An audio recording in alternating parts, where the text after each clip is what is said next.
Hi, I'm Bill O'Reilly. Thanks for watching us tonight. Protecting your hard-earned money. That is the subject of this evening's Talking Points memo. As you may know, another European Union country, Cyprus, is bankrupt. And to keep that nation from completely falling apart, the European Union has okayed a seizure of private money that's deposited in a bank on the Mediterranean island.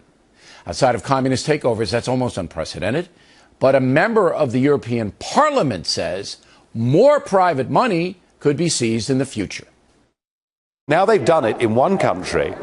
They're quite capable of doing it in Italy, Spain, Portugal, or anywhere else. And the message that sends to people who've got savings in banks in those countries, certainly if I was them, is get your money out while you can.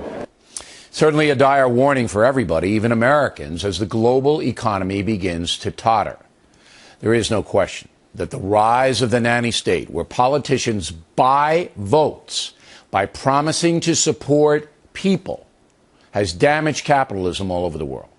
We're seeing it right here in the USA. No longer are we a self-reliant nation. Now about half of American households, receive some kind of government assistance. Some of that has been earned, but much of it, simply a handout. The Democratic Party has established a firm hold on the entitlement culture. People getting free stuff from the government are voting Democratic because the Republican Party wants to cut back the nanny state. So we're engaged in an economic civil war, which the Democrats are now winning. Most European countries are insignificant in the global economy, but America is the big dog, and we are now $17 trillion in debt. Every day of the year, the USA adds $3.2 billion in more debt every day. That is a frightening scenario. President Obama doesn't seem to care. He says the debt is, quote, sustainable. But it is not. We are being misled. If America collapses economically, there will be violence in this country and all over the world. That violence could lead to anarchy, and once order breaks down, anything could happen. If you watch The Factor even occasionally, you know that I'm not the kind of person who would hype a situation like this. But what is happening in Cyprus and Europe is a contagion. The simple truth is the world cannot support massive socialism. The Soviet Union collapsed under that weight, and the rest of the so-called socialist nations are a chaotic mess. President Obama and liberal America need to wise up fast, and the rest of us who do see the danger should begin to speak with some urgency. The U.S. debt is a crisis. It is not sustainable. And these pinheads in Washington better do something about it. And that's the memo. Now for the top story tonight reaction. Joining us in Washington, Fox News analyst Charles Krauthammer. So am I overreacting, Charles? Look, I agree with you that the nanny state is unsustainable, and in the end it collapses. But what happened in Cyprus is not that the government, which is a nanny government in Cyprus, is insolvent. It's that the banks are insolvent. And the banks had sort of grown to about 6 or 7 times the size of the economy, with a lot of influx of Russian money. What happened was the banks invested in Greek bonds, which went from 100 to essentially 0. So the banks are wiped out. Now, Europe said, we will help you out. And at the beginning, they made a fatal mistake.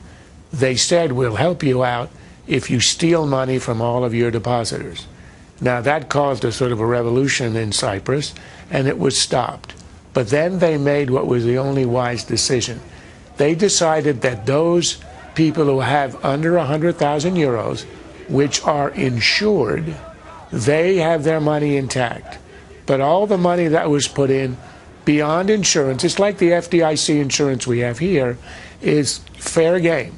If you're in one of the 2 banks, you'll probably lose it all. In the other bank, the Bank of Cyprus, you'll probably lose about a quarter.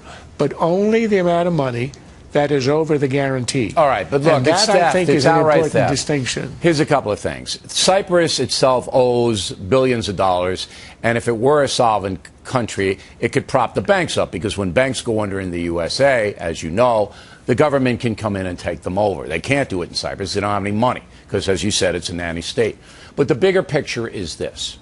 We are seeing the future in Europe now. We are seeing it, all right? Yet our president, and I'm not a guy that has been hammering Obama on every little thing, but this is a big thing.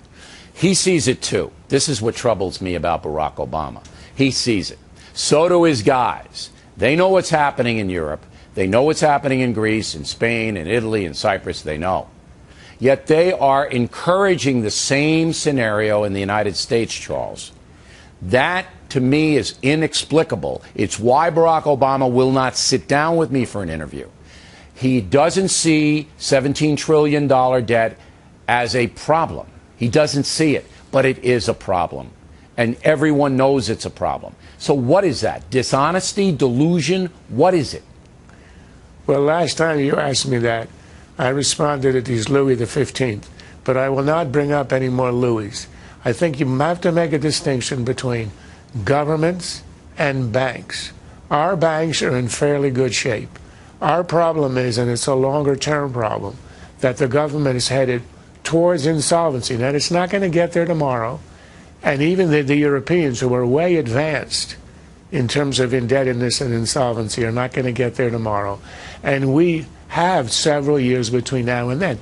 If we would start to make entitlement reforms, if we would start to make tax reform, if we would start to begin to rein in the government, and you then begin to bend the curve, we can quite easily achieve solvency.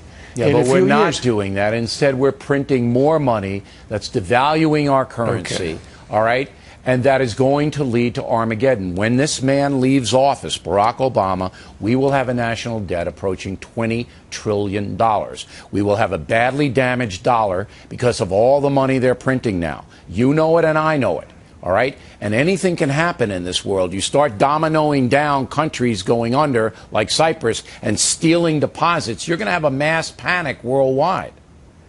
But, Bill, if all of that is true, and I agree with you on the general principle, but not on the timetable, do you think everybody on Wall Street is out of his mind as it rises up to record highs? I think they're deluding themselves into thinking that some way, somehow, the United States is going to get away from the nanny state. But we're not going to get away from the nanny state because the people now want it here. Yeah, they want it. They're feeling it. I can get free stuff now. I'll give you the last word. So your theory is that we've reached a point where we will never have a Republican administration. We will always have. Do you see any outcry to balance this budget? Do you see any anti-Obama outcry at all? No. I see a GOP that for 3 years in a row has passed a budget which would return us to 1% of GDP of debt within 4 years. But they can't get it done. Well, all you got to do is change administrations. Well, unless you believe we're going to have Democrats until the end of time, your theory is wrong. I'm worried about these people, the voters now, because the mentality is changing in this country. It's changing, and that worries me. Charles, very interesting as always. We appreciate it. Happy Passover to you. Next